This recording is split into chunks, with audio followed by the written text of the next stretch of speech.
Okay, next programme number 2 है write a program that display first 5 numbers and their sum using the while loop.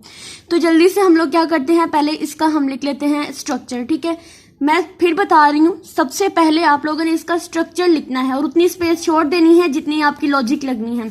तो structure लिख लेते हैं। सबसे पहले आता है हैश इंक्लूड stdio.h, फिर कोनायो जो हमारे कंसोल के लिए है, एक हेडर फाइल .h, ये दोनों क्या है, प्री प्रोसेसर डायरेक्टिव्स हैं। फिर हम जाएंगे void main, अपने मेन फंक्शन के अंदर, और उतनी स्पेस छोड़ देंगे जितनी हमने लॉजिक लगानी है। ये हमारी बॉडी होगी क्लोज, और यहाँ पे हम लिखेंगे गेट ch, यानी हमें रिटर्न कर दे।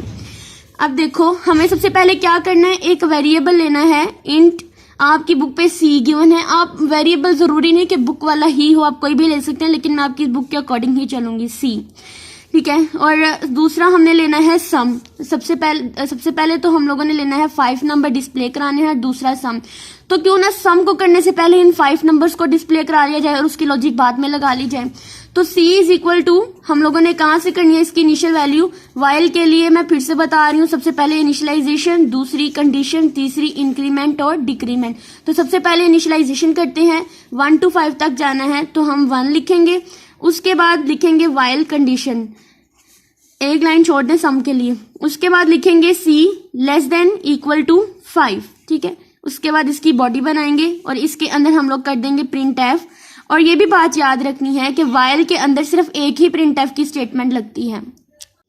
सबसे इम्पोर्टेंट बात जो हमेशा याद रखनी है कि वाइल के अंदर प्रिंट एफ की लॉजिक जितनी मर्जी लगाएं, लेकिन प्रिंट एफ की जो स्टेटमेंट है आउटपुट के लिए सिर्फ एक ही लगेगी, जो कि ये वाला जो नंबर है, यानी ये जो नंबर हमारी कंडीशन के लिए, हमारी इनिशियलाइजेशन के लिए यूज हो रहा है, सिर्फ उसकी ही प्रिंट एफ लगेगी, अदरवाइज कोई दूसरी प्रिंट एफ नहीं लगनी इसके अंदर।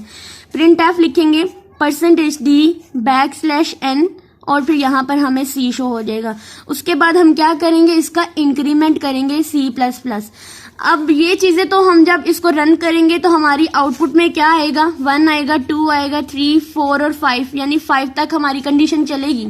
लेकिन हमें इसका सम भी चाहिए, साथ साथ में हमें सम चाहिए। तो मैं क्या करूंगी, सम का बना लूंगी एक वेरिएबल, और उसको मैं कर दूंगी कि अभी 0 है, यानी अभी ये बिल्कुल एम्प्टी है, इसके अंदर अभी कोई भी सम नहीं हुआ। तो यहाँ पर मैं लॉजिक लगाऊंगी sum is equal to sum plus c, यानी ये जो वैल्यू है वो इसके अंदर जाकर स्टोर होती रहे, सम होती रहे। और फिर इसमें जब मैं वाइल की बॉडी का एंड करूंगी तो बाद में मेरे पास एक फाइनल प्रिंट एफ लगनी है, वो इस सम के लिए होगी।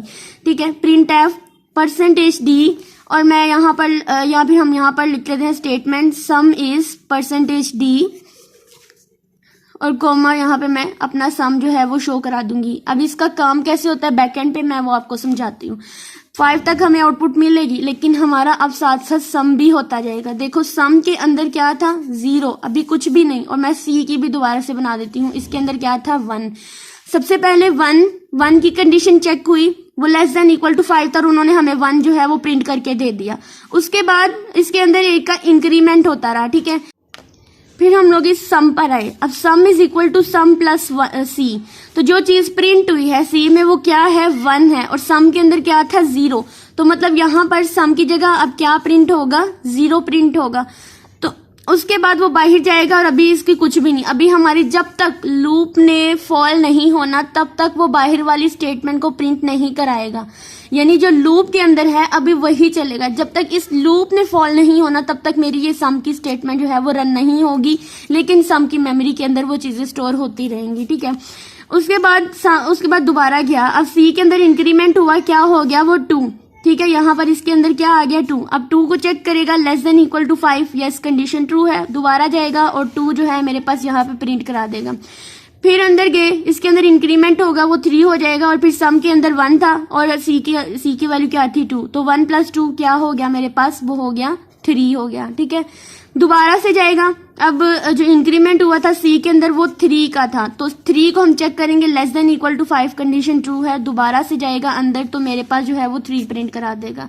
उसके बाद दोबारा से सम पर आया, फिर सम पर देखिएगा, सम के अंदर 2 था और अब क्या था हमारे पास 3।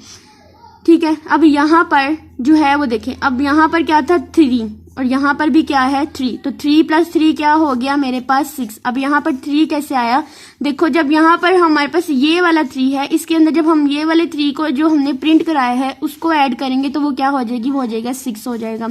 फिर दोबारा से गया, अब यहाँ पर 3 था और इंक्रीमेंट हुआ हमारी सी के अंदर, तो क्या हो गया 4 हो गया, 4 हो गया, 4 ≤ 5 कंडीशन ट्रू। फिर दोबारा गया, उसने 4 को प्रिंट करा दिया, ठीक है।